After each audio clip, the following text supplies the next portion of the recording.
what is your true profit?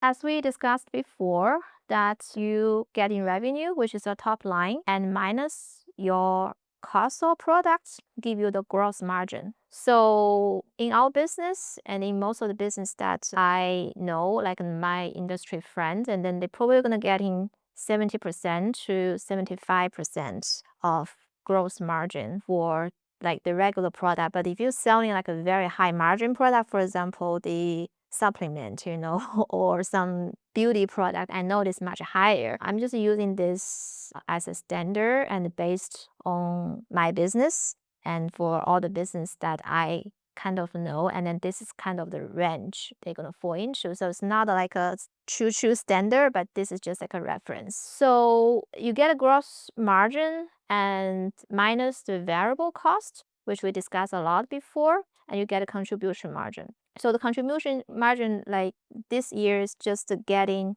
lower and lower because the variable cost is including like Amazon fees, which they are increasing every year. Before we're targeting about 15%, and now like we're lower our standard into 10 to 12% to be more realistic. So after that, and you subtract your fixed cost and get your EBITDA, which is earning before interest, tax, depreciation, and appreciation. And now like we're looking for 7 to 10% as our goal. Before we're looking for higher, but nowadays with almost 30 employees in our company and with a top line around 20 million, and we're going to targeting this type of range and as our goal. So again, if you're selling different type of category and if your size of the team is different, and then this number going to change. And usually the smaller the business is, the better the margin are. And so this is just a reference about how the business should looks like. So if you're doing better than this, and absolutely it's better, but if you like falling